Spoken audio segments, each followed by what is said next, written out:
Rasteira nossa de toda segunda.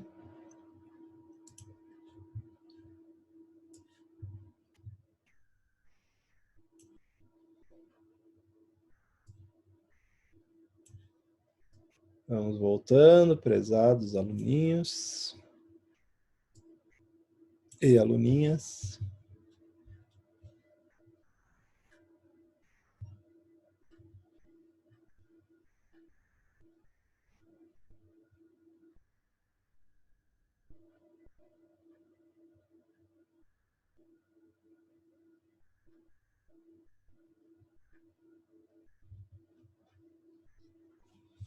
Calma, tá faltando ainda pelo menos uns 6 aí.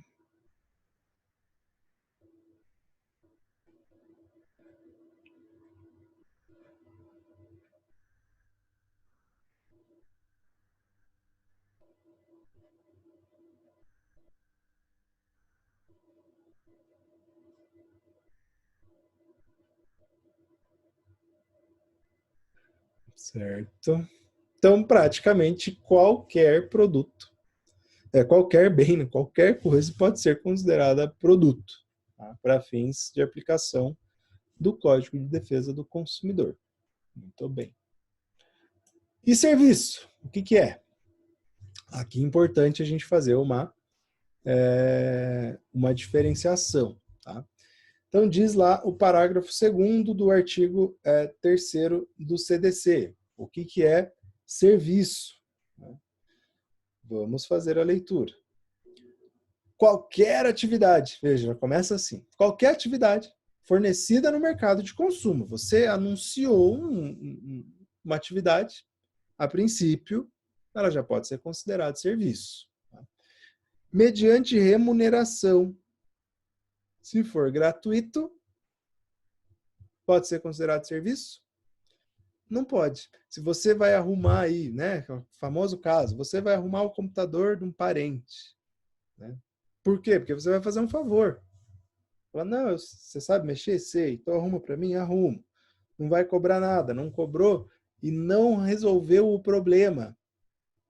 Aí vai lá o seu parente entrar com uma ação ou vai lá no Procon reclamar do seu serviço. Vai funcionar? Não vai, né? Porque o serviço, diz o direito do consumidor, que é para ser considerado serviço para fins de relação de consumo, não pode ser gratuito, tem que ser mediante remuneração, tem que ser pago.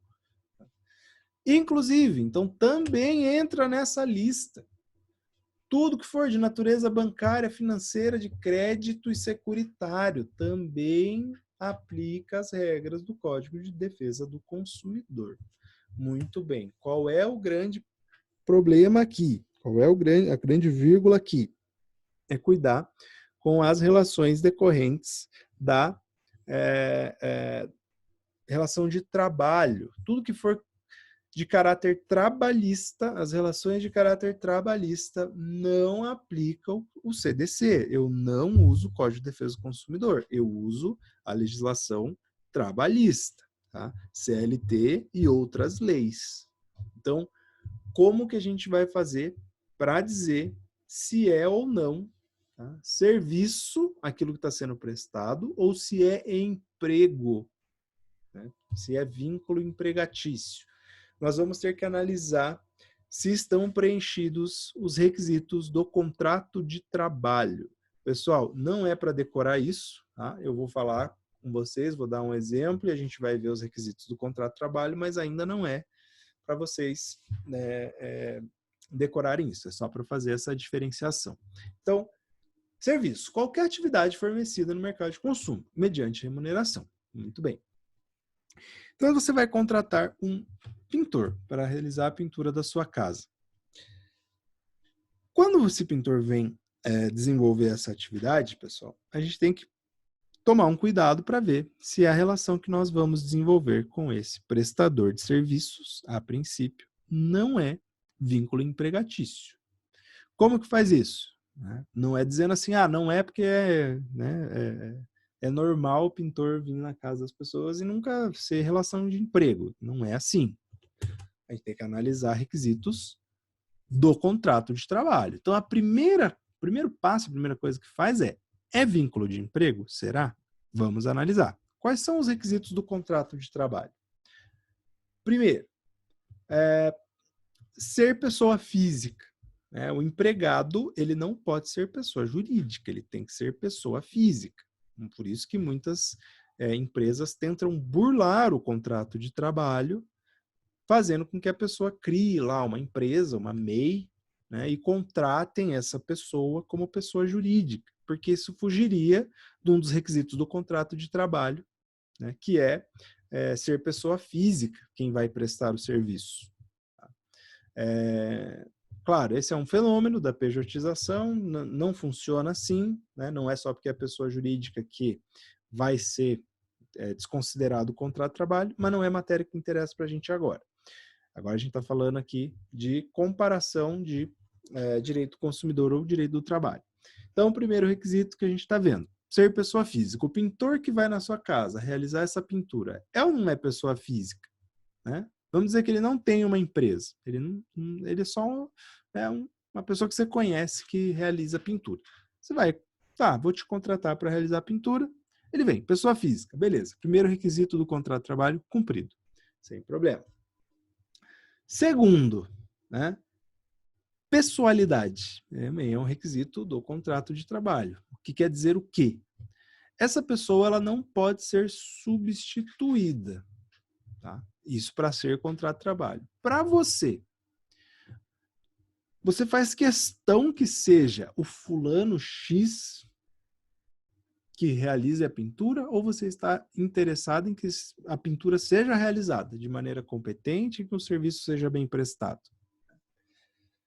Geralmente, né, para você não faz diferença. Você não, né, se é uma pessoa só, né, se é aquela pessoa que você contrata, você espera que seja ela que venha prestar esse serviço. Mas se ela resolver e falar assim, vou mandar meu primo, que meu primo também é muito bom e tal, e eu garanto o serviço, ótimo. Para você, em tese, não faz diferença se é a pessoa ou não, desde que o serviço esteja bem realizado, seja bem feito, sem problemas. Então, esse é um requisito que talvez já não exista aqui, que já pode fugir do contrato de trabalho. Mas digamos que não, você fala assim, não, tem que ser o Zezinho. O Zezinho que é bom, pintor bom eu conheço. Então, eu exijo que seja o Zezinho. Muito bem. Então, um segundo requisito do contrato de trabalho já está preenchido. O terceiro, onerosidade. O que é onerosidade? É não ser grátis. É custar dinheiro. Você vai remunerar esse trabalho? Vai. Inclusive, não é só um requisito do contrato de trabalho, mas é um requisito para ser serviço para o direito do consumidor também. Então, se for de graça, não é nenhum nem outro. Nem trabalho, nem emprego e nem consumo, nem relação de consumo. Então, obviamente, a onerosidade está preenchida, mas um requisito que também pode tornar isso aí direito do trabalho. Cuidado. Mais um requisito, né? Não eventualidade, ou também conhecido como continuidade. O que é esse? Esse, pessoal, quer dizer que esse trabalho ele é previsível em determinado tempo, em determinada data. Tá?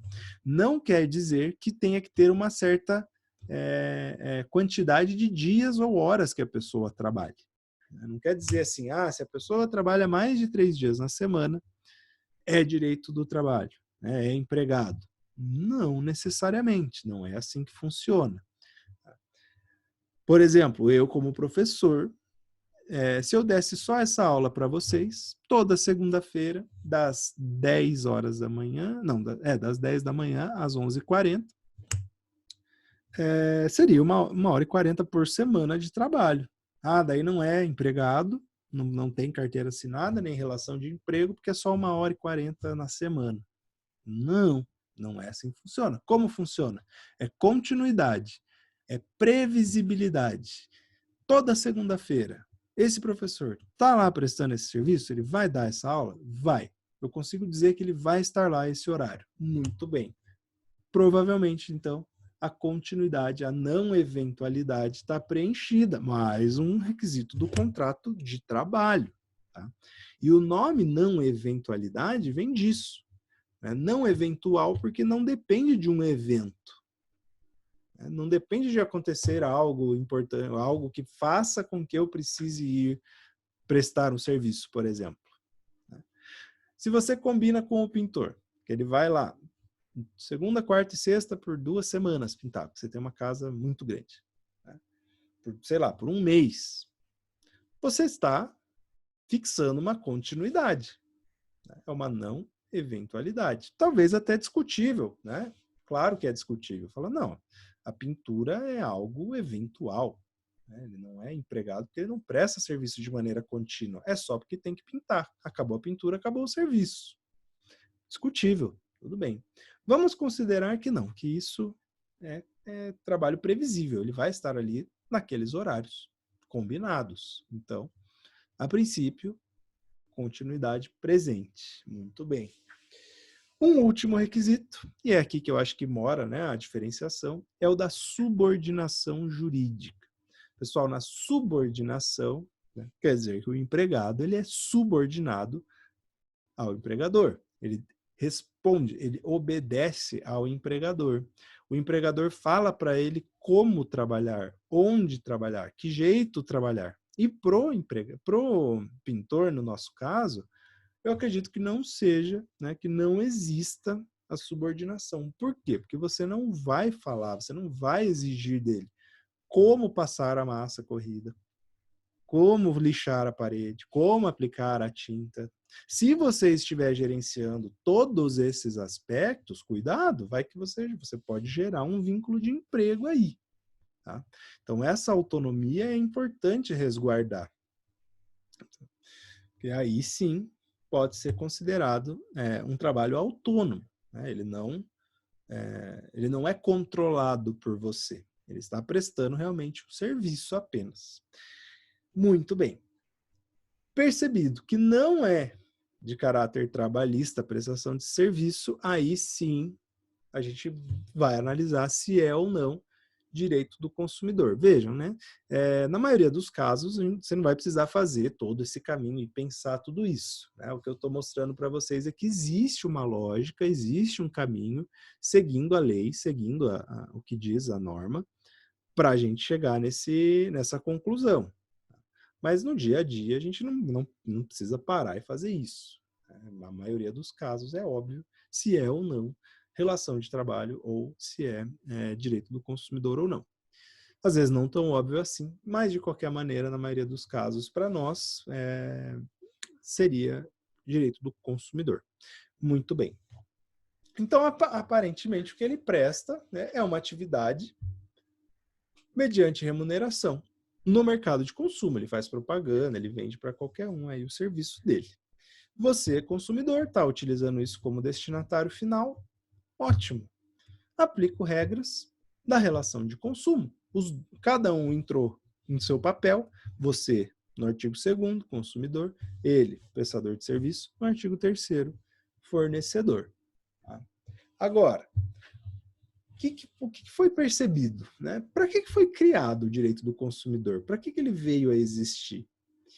Ele veio a existir, pessoal, para dar proteção a uma parte nessa relação, a proteger o consumidor. E por que eu preciso proteger o consumidor? Qual será que seria a ideia de ter que proteger o consumidor?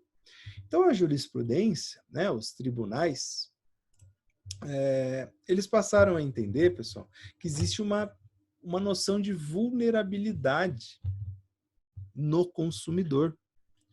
O consumidor ele é vulnerável frente ao fornecedor. O fornecedor, geralmente, ele é mais forte do que o consumidor.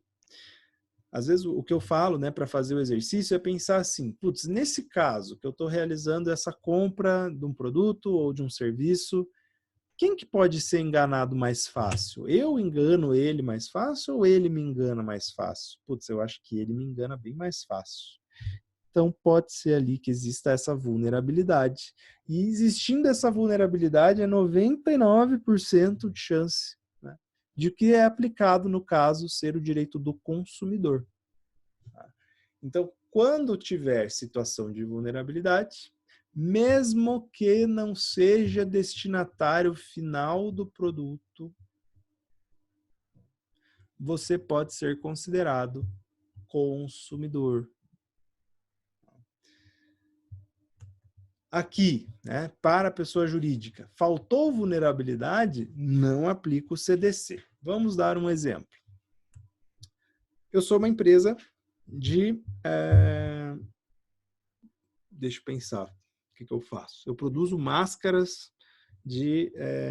agora, nessa época de corona, né, produzo máscara hospitalar. Muito bem.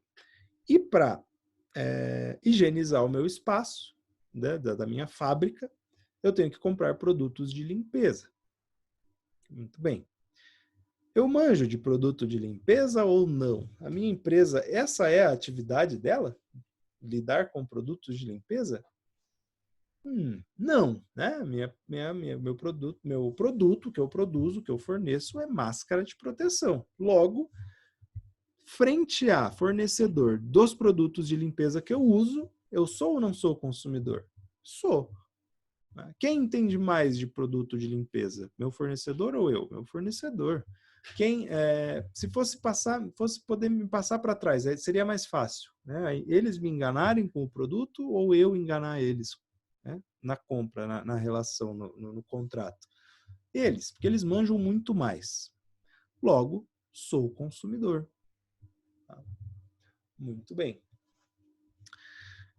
Se eu for vulnerável, mesmo sem ser destinatário final, ainda assim posso ser considerado consumidor. Então, vejam, se eu utilizar de produto, né, eu utilizo de um determinado produto, não como destinatário final, mas como matéria-prima para realizar algo, para fazer algo. Eu não manjo, por exemplo, né, eu utilizo aço para vender esculturas, por exemplo. Eu faço escultura lá de, sei lá, de qualquer coisa. E vendo. Eu não manjo de aço. Eu não sei da qualidade do aço, como é que ele é feito, qual é, né, sei lá, a porcentagem da liga do material, não sei. E eu recebo esse produto, essa matéria-prima com defeito. E aí a alegação vai ser, não, isso não é defesa do consumidor, porque você não é destinatário final desse produto. Porque você pega essa matéria-prima, o aço, transforma ela e vende depois como arte. Então, né, se você não é destinatário final, você não é consumidor. Não necessariamente. Por quê? Porque com relação a aço, eu sou vulnerável, eu não manjo de aço. Eu manjo de fazer escultura. Eu não sei nada sobre aço. Se eu recebo um lote lá, sei lá, um carregamento de aço defeituoso, por que não vai aplicar regras de defesa do consumidor para mim? Seria injusto. Quem poderia me enganar mais fácil? Eu com relação a eles ou eles com relação a mim? Eu faço essa dinâmica porque às vezes facilita na hora de perceber se é consumidor ou não. Então, a vulnerabilidade, pessoal, é importante. Para além disso, né? Sim, aqui daí tem no slide, né? Quando que há vulnerabilidade? Então, a definição disso é quando o fornecedor detém monopólio das informações relativas ao produto ou serviço. Vamos dar outro exemplo. Quando você vai comprar um carro na concessionária, quem manja mais de carro? Né? Dos detalhes do automóvel. Eu estou falando no geral, né? Claro que sempre vai ter alguém, né, que vai manjar demais, às vezes até mais que o vendedor da concessionária do veículo. Mas, em regra geral, via de regra, não é assim que funciona. Quando você vai comprar um veículo, você consegue até olhar ele, achar bonito, gostar dos, né, ver que não tem defeito, não tem arranhado, não tem risco, não tem problema. O motor liga, funciona, para você está tudo bem. Mas às vezes, né, tem detalhes ali, informações do automóvel que você não tem como saber. Quem tem essa informação é o fornecedor. Logo, você se torna vulnerável frente a ele. Porque é muito fácil para ele, já vejam, nesse caso, te enganar. Ele te conta uma história e você aceita. Né? Você fala, tá bom, se você está dizendo que está 100% o carro, está 100%. Porque você não tem como verificar, você não tem esse know-how, você não manja disso. Muito bem. Para que serve, então, né, reconhecer a vulnerabilidade? E qual é a principal ferramenta aqui que o direito do consumidor te dá para garantir os seus direitos, pessoal? É a possibilidade de inverter o ônus da prova. E isso aqui é muito legal. É uma das principais funções aí de defesa do consumidor, que facilita muito a nossa defesa. Veja, pessoal, né? Em regra, quem tem que provar algo é quem alega aquele algo, é quem faz uma afirmação. Então, quando eu falo assim, você, né, fala para a namorada, você está me traindo. Eu fiz uma alegação. Fiz uma acusação até, no caso, né? Quem tem que provar isso? Ela tem que provar que não está ou eu que estou acusando tenho que fazer essa prova? Eu que estou acusando. Essa é a regra geral no direito brasileiro. A lei diz assim, aquele que alega fato constitutivo do seu direito tem o dever de prová-lo. Então, se você alegou algo, né, que constitui o seu direito, você tem que provar. Para o direito do consumidor, quando estamos falando de relação de consumo, pode haver a inversão desse ônus, vai inverter, vai mudar quem tem que fazer essa prova. Não vai ser você, vai ser o fornecedor, não vai ser o consumidor. Então, lembram do caso que eu contei do meu celular que eu comprei, veio o carregador queimado, etc. Nesse caso, né, eu disse, olha, juiz, o meu carregador do celular que eu comprei novo não estava funcionando. Fiz uma alegação, uma acusação praticamente. Chegou para minha casa sem funcionar. Quero que inverta o ônus da prova. A empresa que prove que mandou funcionando. Porque é uma característica de defesa do consumidor. Quem tem mais capacidade técnica para dizer se estava funcionando ou não o carregador? Qual era o defeito? O defeito foi causado por mim ou não? É a empresa, não é o consumidor. Não sei se vocês já se pegaram, às vezes indagando ou perguntando para si mesmo, fala, putz, como é que eu vou provar isso? E às vezes é um caso de consumidor e você nem precisa provar. Não tem essa necessidade, porque pode inverter o ônus da prova. Ah, professor, nossa, que sacanagem, né, para a empresa, porque fica muito difícil provar. Como é que vai provar que o carregador não estava estragado? Tudo bem, realmente é um ônus para a empresa, é mais difícil para ela. Por quê? Porque ela tem mais facilidade do que você para produzir esse tipo de prova. A ideia é essa, é proteger quem é mais desfavorecido nessa relação. Quem é que pode enganar mais facilmente, o consumidor ou a empresa? Ah, professor, o consumidor pode mentir. Realmente, pode. Né? Eu podia mentir, o carregador chegou certinho, funcionando. Eu falo, não, ele veio estragado. Então, eu quero uma indenização, por exemplo. Né? E não veio estragado. Muito bem. Vai inverter o ônus da prova? Vai. A empresa tem meios para comprovar isso? Tem.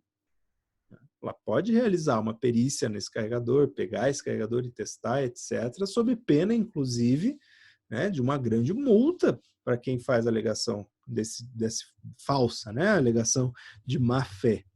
É uma multa. Se você vai enganar alguém. Só que é mais fácil, eu presumo, né, que é mais fácil ser enganado do que enganar nesse caso. Então, eu facilito a defesa do consumidor. Muito bem.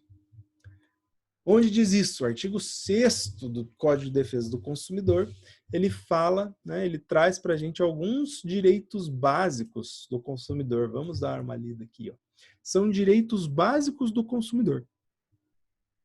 Inciso 1º, a proteção da vida, saúde e segurança contra os riscos provocados por práticas no fornecimento de produtos e serviços considerados perigosos ou nocivos. Então, você tem que ter a sua vida protegida. Você vai no posto de gasolina que está te prestando um serviço, né? O fornecedor do serviço, ali no caso, o frentista, que é quem dá as caras pela empresa, ele tem que alertar você dos perigos. Né? E para a sua segurança, falar, apaga o cigarro, pelo amor de Deus, desliga o celular. Né? Não faça isso, não faça aquilo, desliga o motor do carro. Prezando pela sua saúde, segurança e vida. Tá? Ali, é um produto, um serviço considerado perigoso, né? Um produto inflamável, facilmente inflamável. Inciso segundo, por exemplo, educação e divulgação sobre o consumo adequado dos produtos e serviços.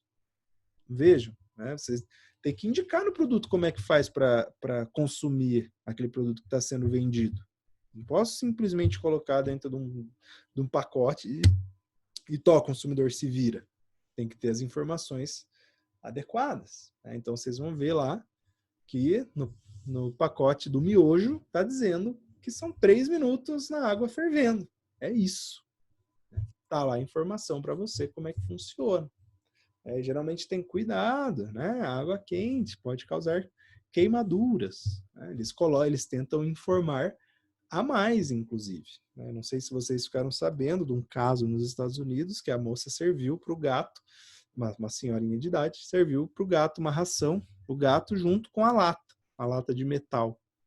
E o gato acabou se engasgando lá com um pedaço de metal e morreu. A senhora de idade entrou com uma ação contra a empresa fornecedora dessa ração, pedindo uma indenização pela morte do gato, porque a embalagem não tinha informação adequada que dizia que a lata não era comestível. Veja, pode parecer absurdo, né? Soa muito absurdo. Mas, bom, aqui no Brasil, né, dificilmente venceria um processo desse. Mas lá ela venceu esse processo. Ela ganhou essa ação. Porque tá certo, tinha que informar o consumidor dos mínimos detalhes da utilização do produto. Ah, professor, mas né, tem que ser muito louco para alimentar o gato lá com metal. Eu concordo. Por isso que eu disse que aqui no Brasil é muito difícil colar essa afirmação, porque a ideia seria assim, o homem médio faria isso? Né? Será que uma pessoa com uma noção média da existência, da vida, faria isso? Se a resposta é não, muito provavelmente não ia receber essa indenização. Terceiro, acho engraçado, né? Esse aqui é bem engraçado. Informação adequada e clara sobre os diferentes produtos ou serviços, com a especificação correta da quantidade, característica, composição, qualidade, tributos, incidentes e preço, bem como sobre os riscos que ofereçam. Façam um exercício aí na casa de vocês, pessoal. Né? Peguem uma embalagem de leite, acho que né, a maioria deve consumir leite, e deem uma olhada na caixa, lá nas informações do produto. Vai dizer assim, contém leite. Um exagero, aparentemente, mas está seguindo as regras do Código de Defesa do Consumidor. Está te dizendo claramente o que tem dentro do leite, quando ele fala assim na frente. Leite, não sei o que, integral, etc. Aí tem uma informação do lado, contém leite. Nossa, é muito óbvio, mas está seguindo o óbvio necessário que a lei impõe. Tá? Então vocês têm que ver lá, sempre tem, né? Cuidado a quem tem alergia, pode conter traços de castanha, pode conter né, glúten, porque tem traços de aveia, não sei o quê. Tudo porque o direito do consumidor faz essas previsões. Muito bem, e lá no inciso C tem mais, né, alguns direitos básicos do consumidor. A maioria, né, vou ler rapidamente aqui, mas vocês conhecem. Proteção contra publicidade enganosa e abusiva, método comercial coercitivo ou desleal, prática abusiva e cláusula abusiva imposta no fornecimento de produto ou serviço. Né? Então a gente vai ver lá a venda casada lá para frente, provavelmente semana que vem. Modificação de cláusula contratual que estabeleçam prestações desproporcionais ou a sua revisão em razão de fato superveniente que as tornem excessivamente onerosas. Então, aquele contrato de prestação de serviço que você faz que muda no tempo de uma maneira absurda e abusiva. Né? Eu contratei esse ano, o plano de saúde custava, sei lá, R$200 por mês. Aí teve um reajuste no outro ano, ele passou a custar 800. Nossa, não é razoável essa mudança. Né? Então, o direito do consumidor protege também. E o artigo, o inciso 6º, efetiva prevenção e reparação de danos patrimoniais e morais, isso é óbvio, né? Isso a gente está falando, não precisa... A lei só reforça aqui, mas responsabilidade sempre vai existir por danos causados. E aonde eu queria chegar é... Cadê? Inciso 7º, acesso aos órgãos judiciário, administrativo, etc. Então, se você tem algum problema, você tem fácil acesso, né? Foi criado depois também do Código de Defesa do Consumidor o PROCON, que é um instituto que você pode se utilizar para tentar realizar a proteção aí dos seus direitos como consumidor. E, né, falando da inversão do ônus da prova, o inciso 8º, que diz assim, a facilitação da defesa dos seus direitos. Então, o consumidor é facilitada a defesa dos direitos. Inclusive, com a inversão do ônus da prova a seu favor, no processo civil, quando a critério do juiz for verossímil a alegação ou quando for ele hipossuficiente, segundo as regras ordinárias de experiências. Você lê essa redação do artigo e você fica perdido, não entende muita coisa. Vamos traduzir isso para o nosso português coloquial. Então, já expliquei sobre a inversão do ônus da prova. Nada mais é do que trocar quem tem que provar. Em vez de ser você que está alegando, é o fornecedor que ofereceu aí o serviço ou o produto com defeito. Aí fala assim, a critério do juiz for verossímil a alegação. O que é verossímil, pessoal? Verossímil é aquilo que parece verdade, né? A verossimilhança nada mais é do que aquela sua alegação, aquilo que você está dizendo, parece ser verdade, é razoável, né? Então, quando eu falo assim, poxa, eu comprei um celular e o carregador veio queimado. Não parece razoável para vocês que isso pode acontecer? Né? Ou é uma coisa absurda? Não, é impossível, professor, sair da... Não, é muito difícil isso acontecer, quase impossível. Não. É razoável essa alegação. Falar, putz, veio queimado, cara. E aí? Né? Inverte, faz com que a empresa prove lá, porque eu não tenho como provar. Agora, diferente, por exemplo, de uma alegação dizendo assim, olha, eu comprei um carro, né? E quando eu cheguei em casa, na hora que eu entrei na garagem, eu vi que ele veio sem roda e sem pneu. Essa alegação não é verossímil. Como é que você dirigiu esse carro até em casa? Não faz muito sentido. Já escuta, já fica meio assim, nossa, não bate muito, essas informações não batem muito. E às vezes, nesse caso, mesmo sendo consumidor, o juiz pode falar para você, olha, eu não vou inverter a prova aqui, porque o que você está falando é meio absurdo. Então, se você provar isso que você está dizendo, tudo bem, mas não vai ser a empresa que vai ter que provar. Tá? Muito bem. Pessoal, eu sei que está um pouquinho mais rápido do que de costume, tá? Porque eu considero, depois que nós passamos já por direito penal, direito responsabilidade civil e tudo isso, uma coisa mais simples, o direito do consumidor. Mas, se vocês tiverem qualquer dúvidas ou comentários, vão mandando aí no chat, vão me interrompendo, porque no silêncio integral aí, para mim, vocês estão entendendo tudo. Então, até agora, definição de consumidor e fornecedor, artigo 2º e 3º do CDC. Se encaixar, né, vai ter relação de consumo, atentar para vulnerabilidade do consumidor. Né, ele é mais fraco do que o fornecedor. Isso também define se vai existir relação de consumo ou não. Legal. Falamos da facilitação da defesa do consumidor. Nesse caso aqui, a inversão do ônus da prova, muito importante, tá? Porque é o que mais facilita a sua defesa. Muito bem. Aqui também diz, né? Também vai inverter a prova se ele for hipossuficiente, se ele for vulnerável. Então, se você está numa situação de vulnerabilidade, também é uma possibilidade do juiz inverter o ônus da prova. Claro, né, pessoal, que tudo é bom senso. No fim das contas, vejam que o exemplo que eu dei de chegar em casa com o carro recém-comprado, sem roda e pneu, não é um exemplo, não é, né, um fato muito verossimilhante. Para mim, não parece muito verdade isso, né? Não soa como algo razoável. Então, nesse caso, difícil fazer a inversão do ônus da prova. Muito bem. Ok. Quem é responsável? Né? Quem que vai arcar com os problemas que advirem das relações de consumo? Diz o artigo 7º, parágrafo único do Código de Defesa do Consumidor. Tendo mais de um autor à ofensa, então tem vários fornecedores ao mesmo tempo.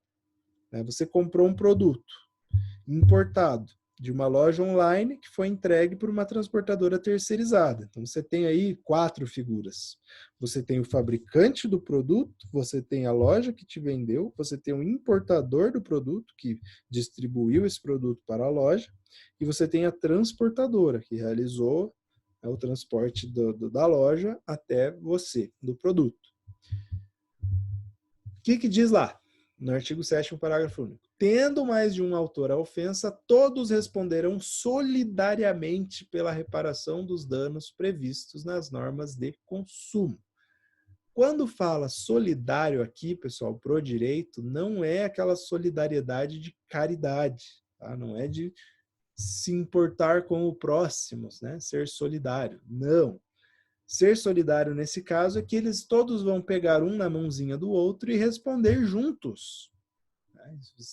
Responderão unidos. Então, todos são responsáveis conjuntamente. Agora, cuidado, porque tem exceções. Lendo só essa parte do artigo, às vezes você pensa, poxa, então comprei o produto, qualquer um, posso responsabilizar qualquer um qualquer hora. Não é bem assim. Tá? Veja, primeiro que fala assim, deixa eu ler o artigo aqui. Artigo 7º, parágrafo único. Tendo mais de um autor a ofensa. Então veja, se a transportadora te entregou o produto e ele veio com defeito, se esse defeito claramente não é decorrente do transporte, não houve atraso na entrega, que seria uma prestação de serviço, como que eu vou responsabilizar a transportadora? Ela não foi responsável pela ofensa. Então, ela não foi autora da ofensa. Agora, se é um dano que pode ter sido causado por um defeito na entrega, no transporte, aí sim. E aí também não vai excluir a responsabilidade, por exemplo, do fabricante. Tá? Não vai excluir. Porque a lei diz, todos respondem solidariamente pela reparação do dano. E depois que alguém pagou o pato, alguém arcou com o prejuízo, né? Foi um problema da loja. Quem pagou o processo, a indenização, foi a fabricante. Eles que se resolvam entre eles. Né? A fabricante ainda vai ter o direito de reclamar perante a loja que vendeu para pegar o dinheiro de volta, por exemplo. Fala, olha, eu paguei aquele processo, mas no fim das contas a culpa foi sua. Então você me deve, tem que me devolver esse valor. Pro direito do consumidor, o que interessa é proteger o consumidor. Então eu vou atrás de receber essa indenização de quem seja, não interessa. Depois eles se resolvem lá em outro processo quem que era o responsável imediato do problema. Mas para o consumidor o que interessa é resolver o problema dele. Então tudo é feito de maneira a proteger o consumidor. Tá? Pessoal, vai acabar aqui os 40 minutos, vou encerrar e nós já voltamos. Então, voltem novamente.